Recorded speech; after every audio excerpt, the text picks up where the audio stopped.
सभी को नमस्कार। कक्षा 10 की ऑनलाइन क्लास में आपका स्वागत है। मैं मामराज कुमावत, प्रधानाध्यापक, राजकीय उच्च माध्यमिक विद्यालय लामपुरा। सामाजिक विज्ञान में जो भूगोल का पार्ट है उसका अध्ययन हम करेंगे। सामाजिक विज्ञान में कक्षा पाठ संख्या 8, इसका नाम है जल संसाधन। जल संसाधन में सबसे पहले अपन देखेंगे कि संसाधन जो शब्द है उसका अर्थ क्या होता है। संसाधन जो शब्द है यानी प्रकृति के द्वारा दी गई ऐसी चीजें, वस्तुएं या प्रकृति प्रदत्त ऐसी वस्तुएं जो मानव के लिए उपयोगी होती है। यानी दैनिक जीवन में मानव जो है वो इनको काम में लेके और अपना विकास करता है। ऐसी सभी चीजों को, ऐसी सारी वस्तुओं को अपन किस नाम से जानते हैं? संसाधन के नाम से जानते हैं। और जो बेसिक संसाधन है उसमें जल संसाधन का नाम आता है, क्योंकि विभिन्न तो जीव या वनस्पति उनके लिए जल जो है वो आवश्यक है, क्योंकि जल के बिना जीवन नहीं है। इसलिए जल को एक सर्वोत्तम संसाधन है वो माना गया है। तो एक आधारभूत या सर्वोत्तम संसाधन इसको अपन मान सकते हैं। जल संसाधन के बारे में अगर अपन बात करें, तथ्यों या आंकड़ों की बात करें, तो संपूर्ण जो पृथ्वी है उसके 71% भाग पर जल पाया जाता है और 29% भाग पर स्थल भाग है वो पाया जाता है। तो इस प्रकार से अगर अपन देखें तो बहुत बड़ा भाग वो धरातल पर जल द्वारा आच्छादित है। ये जो 71% भाग है जो जल के द्वारा आच्छादित है, इस जल में 97% भाग वो खारे जल के रूप में है। ये जल जो है वो खारा है, जो कहाँ पाया जाता है? महासागरों में। ये जो खारा जल है वो महासागरीय जल के रूप में पाया जाता है।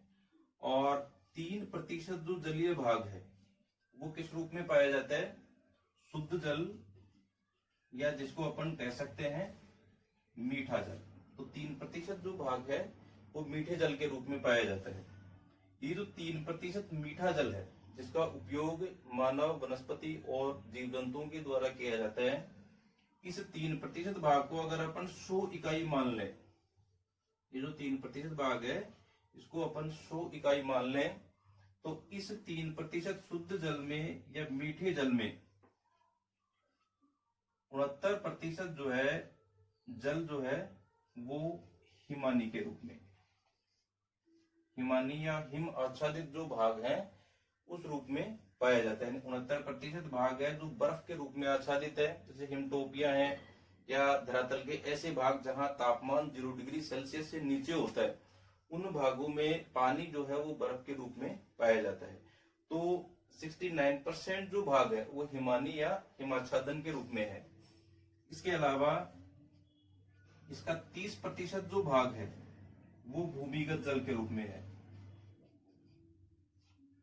यानी वर्षा जल जो होता है या सतह पे बहता हुआ जल है वो जमीन में रिस के उन नीचे चला जाता है। नीचे आधार सेल होती है, बेडरॉक होती है, और उन आधार सेल के ऊपर जल जो है वो भरा रहता है, जिसको भूमिगत जल अपन कहते हैं। और आवश्यकता होने पर ट्यूबवेल, कुओं के माध्यम से उसको अपन निकाल के काम में लेते हैं। तो 30% जो भाग है वो भूमिगत जल के रूप में पाया जाता है। और 1% जो जलीय भाग है वो मानव के लिए उपयोगी होता है, या इस 1% का उपयोग जो है वो मानव अपने कार्यों में करता है। इस प्रकार से आंकड़ों की अपन बात करें तो मात्र 1% भाग है जिसका उपयोग सिंचाई में, पशुओं के लिए, मानव के लिए पेयजल के रूप में, या औद्योगिक कार्यों में, या जितने भी अन्य जो कार्य हैं उनमें जो उपयोग योग्य जल है वो मात्र कितना है? 1%, जिसका उपयोग मानव जीवन में किया जाए।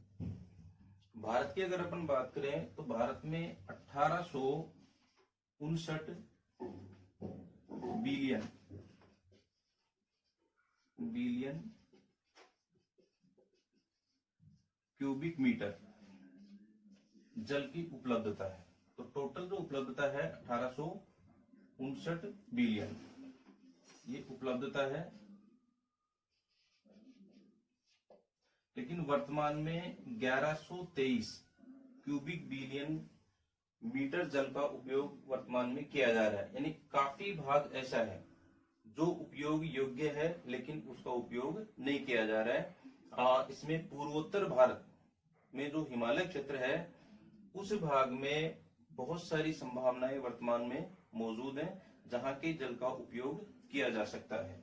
इस प्रकार अपन देखें तो 1123 जो उपयोग योग्य जल है, इस जल में से 690 क्यूबिक मीटर जो जल है वो सतही जल के रूप में है जिसका उपयोग वर्तमान में किया जा रहा है, और 433 बिलियन क्यूबिक मीटर जो जल है वो है आपके भूमिगत जल के रूप में।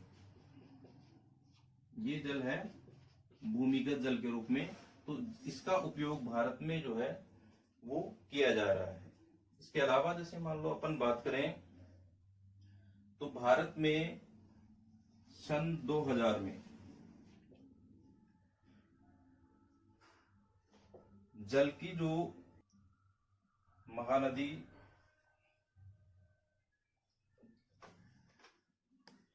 महानदी पर स्थित जो हीराकुंड परियोजना है, महानदी पर हीराकुंड परियोजना, इसके अलावा कोसी परियोजना और टिहरी, इसका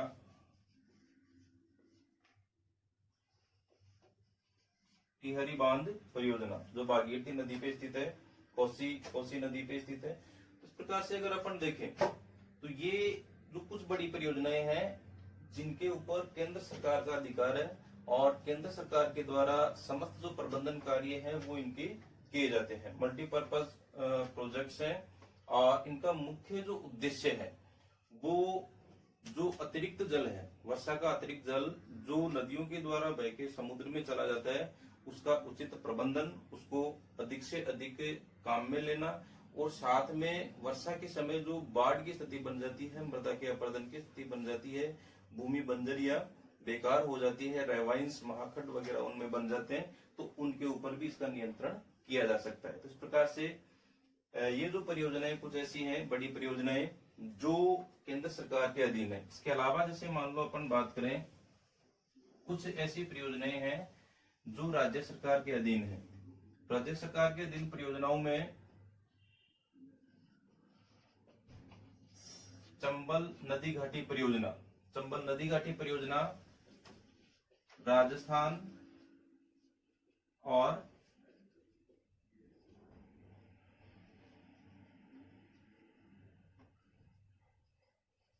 मध्य प्रदेश, राजस्थान और मध्य प्रदेश की संयुक्त परियोजना है। इसके अलावा माही परियोजना राजस्थान और गुजरात की संयुक्त परियोजना है। मयूराक्षी और फरक्का ये पश्चिमी बंगाल की है, पश्चिमी बंगाल की परियोजना है। फरक्का जल विवाद जो भारत और बांग्लादेश के बीच में है, तो ये परियोजना जो है वो पश्चिम बंगाल की है। इसके अलावा मचकुंड, मचकुंड परियोजना आंध्र प्रदेश और उड़ीसा, इन दोनों की संयुक्त परियोजना है। इसके अलावा अपन बात करें गंडक परियोजना, गंडक परियोजना उत्तर, गंडक परियोजना, गंडक परियोजना उत्तर प्रदेश और बिहार, उत्तर प्रदेश और बिहार की संयुक्त परियोजना है।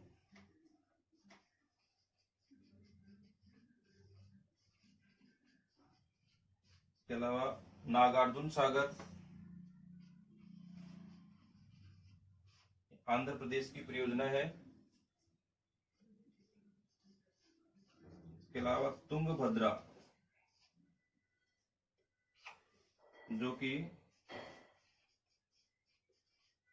कर्नाटक और आंध्र प्रदेश की संयुक्त परियोजना है। तो ये कुछ केंद्रीय परियोजनाएं, बागड़ा नांगल, दामोदर नदी घाटी परियोजना, रिहंद परियोजना, महानदी पर स्थित हीराकुंड परियोजना, कोसी नदी पर स्थित कोसी परियोजना, भागीरथी नदी पर स्थित टिहरी बांध परियोजना, जिनका प्रबंधन या नियंत्रण केंद्र सरकार के अधीन है। और कुछ बड़ी परियोजनाएं जो विभिन्न राज्यों में स्थित है। चंबल परियोजना, इसमें राजस्थान और मध्य प्रदेश दोनों की संयुक्त परियोजना है।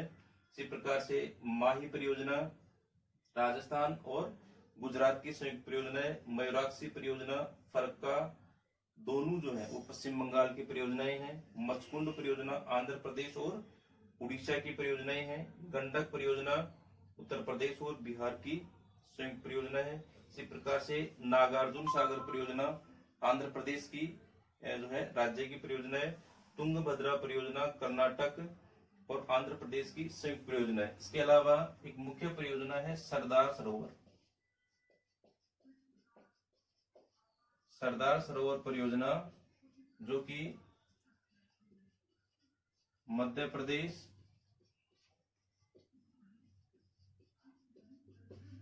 गुजरात और राजस्थान, मध्य प्रदेश, गुजरात और राजस्थान की संयुक्त परियोजना है। ठीक है। इसके अलावा सरदार सरोवर परियोजना से जो महाराष्ट्र है उसको भी पेयजल की आपूर्ति हो रही है। राजस्थान की अगर अपन बात करें तो सरदार सरोवर से राजस्थान का जो जालोर क्षेत्र है, जालोर क्षेत्र में पेयजल और सिंचाई सुविधा है वो उपलब्ध हो रही है। अगर अपन बात करें तो दो परियोजनाएं हैं वो काफी चर्चा में रही है। एक तो टिहरी बांध परियोजना और एक आपके सरदार सरोवर परियोजना। इन दोनों परियोजनाओं का विरोध है वो किया गया है। यानी जैसे टिहरी बांध परियोजना जो भागीरथी नदी पे बनाई जा रही थी, तो इसका जो विरोध है वो पर्यावरणविदों ने किया है। वो इस रूप में किया गया है कि भाई ये जो परियोजना है वो हिमालय के क्षेत्र में है और इस परियोजना से बहुत बड़ा जो क्षेत्र है वो टिहरी बांध की डूब में आ जाएगा। तो बहुत बड़ा क्षेत्र में जो वनस्पतियां हैं, पक्षी या जंतु हैं, वो सारे के सारे उस डूब क्षेत्र में आएंगे और काफी ज्यादा मात्रा में पर्यावरण का नुकसान होगा। दूसरा, पर्यावरणविदों ने ये कारण बताया था कि हिमालय जो क्षेत्र है वो ऑलरेडी भूकंप के लिए वल्नरेबल क्षेत्र है, भूकंप की संभावनाएं यहाँ पे ज्यादा है।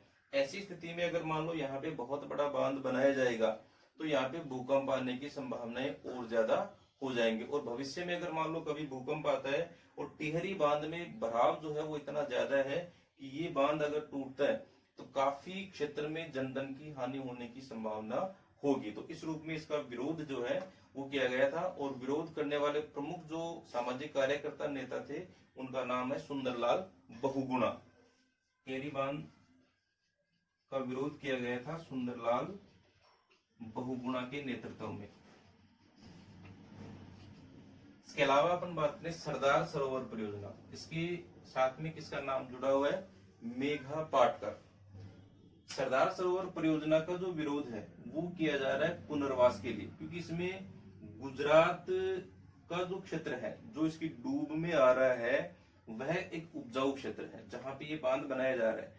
तो वहां के जो लोग हैं उनको कच्छ भुज का जो बंजर क्षेत्र है वहां पे जो है वो पुनर्वासित किया जा रहा है। तो इस रूप में इसका काफी ज्यादा विरोध है वो किया जा रहा है। ये दो ऐसी परियोजनाएं हैं जो वर्तमान में चर्चा में रही हैं।